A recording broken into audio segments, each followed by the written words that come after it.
السلام عليكم ورحمة الله وبركاته. عاملين ايه؟ يا رب تكونوا بخير واحسن حال. معظم الامهات دلوقتي بتشتكي من كره الولاد للمدرسة. الولاد مش عايزين يروحوا المدرسة، الولاد مش عايزين يذاكروا، مش عايزين يعملوا واجباتهم، الولاد بصعوبة جدا وبيعذبونا علشان يعملوا الواجب بتاعهم. ازاي احبب ابني في المذاكرة؟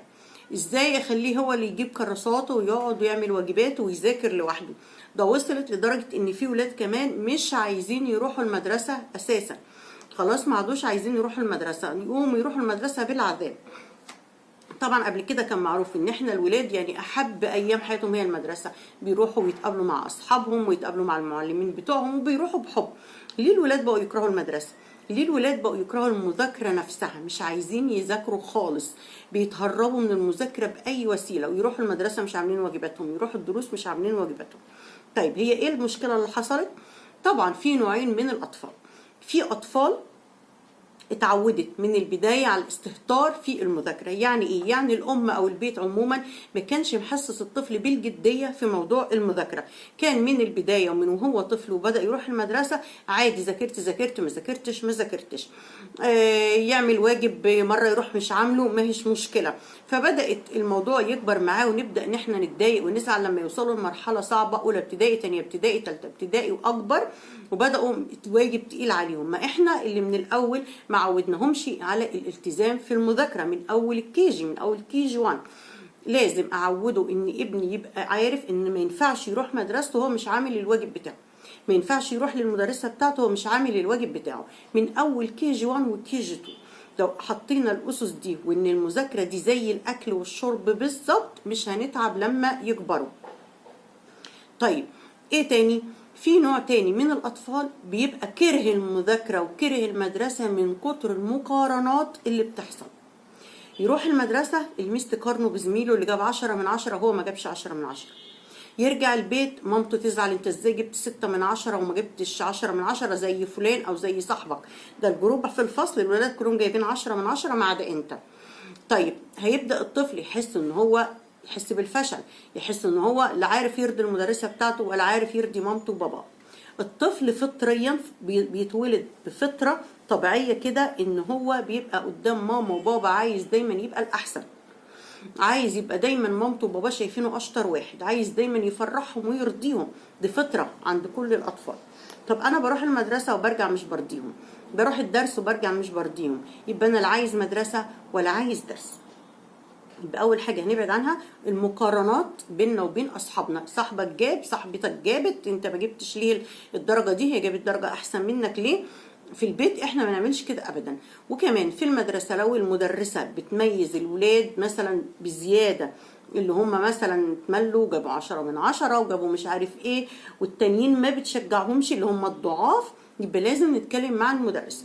مش معنى ان الطفل مثلا كاتب يعني مثلا هيتملى مثلا وكتب كام كلمه وقع في كلمتين، مش معناه ان انا بقى خلاص ان انا التاني اقعد اعمل له هيصه وفرح وافور قوي يعني في الموضوع. والطفل اللي هو ناقص في الدرجات ده احسسه ان انت فاشل خالص ما عملتش حاجه. لا، احنا بنشجع وبنمدح وبنكافئ اللي تعب وجاب درجه عاليه، والتاني برضو بنحفزه ان برافو عليك انت النهارده كويس، بس المره الجايه عايزك تبقى احسن. النهارده انت كتبت جزء من الكلمات، المره الجايه عايزك تكتب جزء اكبر. فدور المعلمه مهم جدا جدا في الموضوع ده. هتخلي الطفل هو اللي بيجري على البيت علشان عايز يحفظ، علشان الميس بتاعته تقول له كلمتين حلوين زي ما قالت له نص الكلام حلو، عايز بقى يسمع الاحلى واحلى. والام كمان في البيت مجرد ما يرجع لك من البيت برافو عليك انت كتبت كلمتين صح، الباقي المره الجايه انت تكتبه احسن واحسن. طيب ايه تاني؟ دايما احسس ابني ان انا بقيم مجهوده مش بقيم النتيجة. فاهميني؟ يعني انا بقيم مجهودك في المذاكرة، انت قعدت وذاكرت وعملت اللي عليك وما قصرتش، يبقى انا بقول لك برافو. جبت بقى درجة وحشة في الامتحان، جبت درجة وحشة في الاملاء، مش مشكلة، المهم ان انا شايفك عملت اللي عليك، انا شايفاكي ذاكرتي وتعبتي، جبت درجة وحشة معلش مش مشكلة، المرة الجاية هتكوني احسن. علشان كده الطفل عمره ما يكره المذاكرة لما يلاقي ان احنا بنتقبله ادام عمل اللي عليه، لكن ما يبقاش طول الاسبوع بيلعب وطول الاسبوع مش عامل واجبات واجي اقول له الجملة دي. لا طبعا، ده بالنسبة للاطفال اللي هم بيجيبوا درجات وحشة في الامتحانات او في الاملاء، بس بيكونوا مذاكرين وبيكونوا عاملين اللي عليهم.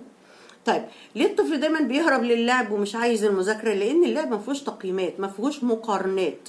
انا بلعب وبنبسط مع نفسي، محدش بيقارني بحد، محدش بيقول لي ان انت لعبت كويس ولا ما لعبتش كويس. انا بقعد العب بالعابي، العب بموبايلي من غير اي مقارنات ومن غير ما اسمع اي حاجه تضايقني من اي حد. فعلشان كده نلاقي دايما الطفل يهرب للعب وعايز اللعب مش عايز المذاكره، لانه مش هيتقيم ولا حد هيقول له ان ده احسن منك او ده اشطر منك. ايه تاني مهم جدا يا جماعه؟ ان انا اركز على الحاجات الايجابيه عند الطفل، ما ركزش على السلبي. اتلكك له، الله انت كتبت النهارده بخط جميل قوي، الله ده الميس بتاعتك مبسوطه منك قوي، حتى لو الميس ما قالتلكيش. المدرسات بقى ده ليهم حلقه لوحدهم، انكم ازاي تحفزوا الولاد في المدرسه وازاي تتعاملوا معاهم، والاطفال اللي بيجوا مش عاملين الواجبات ازاي تخليه يبقى عايز يعمل الواجب عشان يرضيكي انت، مش عشان خايف منك، ده هو علشان خايف على زعلك منه، ان انت تزعلي منه فهو هيحفظ وهيعمل. دي طبعا المفروض العلاقه دي بتتبني بين المعلمه او المعلم والتلميذ بتاعه من البدايه، ان انا ببني علاقه بيني وبين التلميذ بتاعي ان هو هيحبني انا، فيحاول دايما انه يبقى كويس علشان يرضيني، مش خوف مني. لو خاف عمره ما هيعمل اي حاجه، لو خاف منك عمره ما يعمل اي حاجه اساسا. فاحنا نركز دايما على السلوك الايجابي بتاع الولاد، اي حاجه يعملوها كويسه نشجعه عليها، اي حاجه يعملها حلوه نشجعه عليها لو حتى صغير.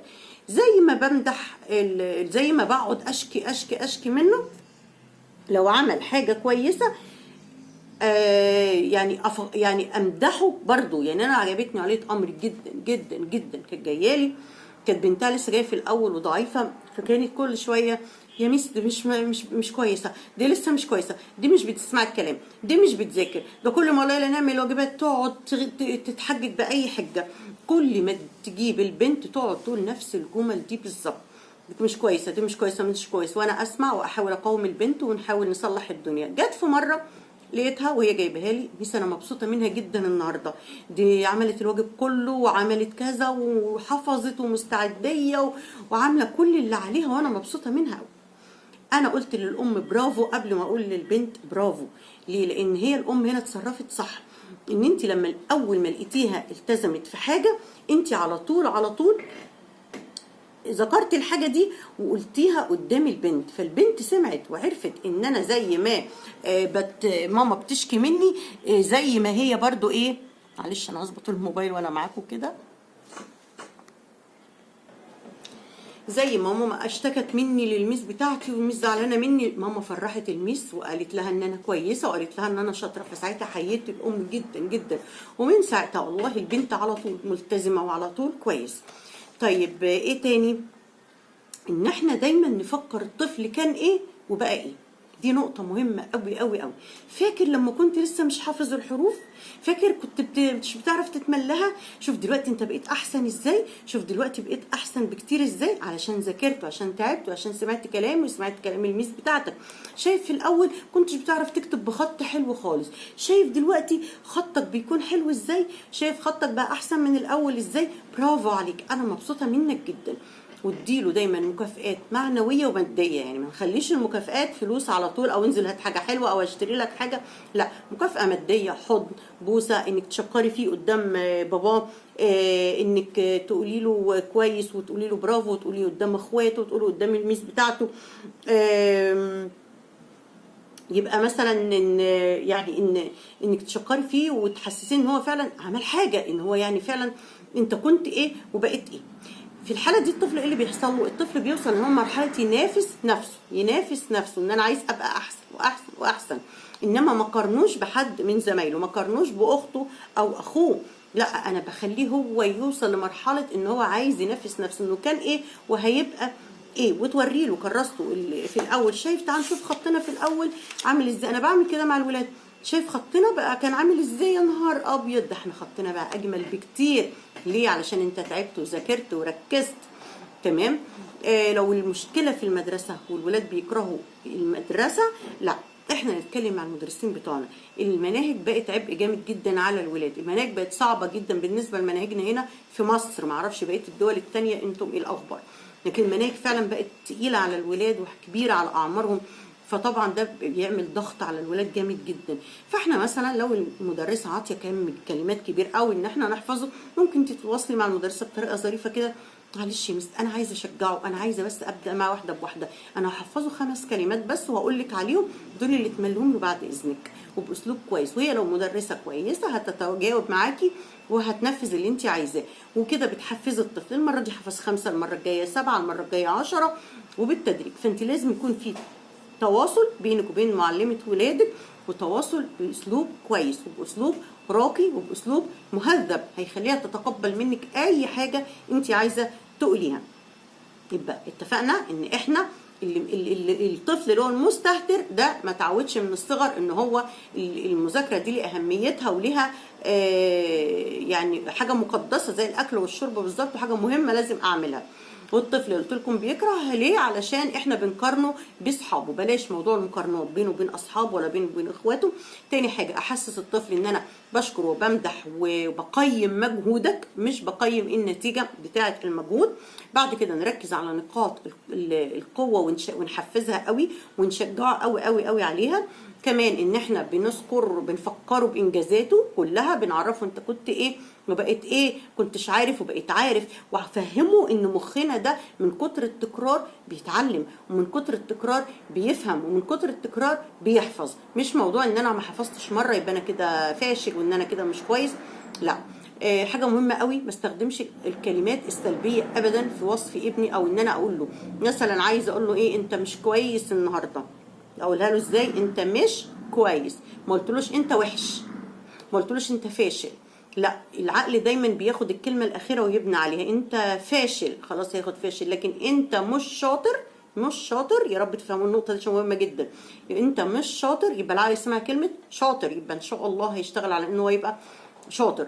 انت مش كويس النهارده، يبقى هيحاول انه يبقى كويس. لكن ما اقولوش انت كنت وحش النهارده، انت كنت بليد النهارده، انت كنت خايب النهارده، لا طبعا. الكلمات دي كلها ما نقولهاش ابدا ابدا ابدا. وزي ما قلت نفكرهم بانجازاتهم ونفكرهم بالحاجات الجميله اللي هم بيعملوها واللي كانوا شاطرين فيها، وفي نفس الوقت التحفيز والمكافآت الماديه والمعنويه نستمر فيها. وكمان التخصيص وقت معين للمذاكره، وان دي لازم مفيش حاجه اسمها هزار في المذاكره. والمدرسه طبعا، ودايما نوديهم المدرسه في الوقت المناسب وننيمهم كويس. لو خد قدره كويس من النوم هيقوم حابب يروح. في ولاد بيكرهوا يقوموا ويصحوا يروحوا المدرسه الصبح عشان ما بيبقوش واخدين كفايتهم من النوم. والتغذيه والاكل السليم والاكل الصحيح والاكل الصحي طبعا ده نهتم بيه جدا جدا جدا. ربنا يبارك لكم في اولادكم.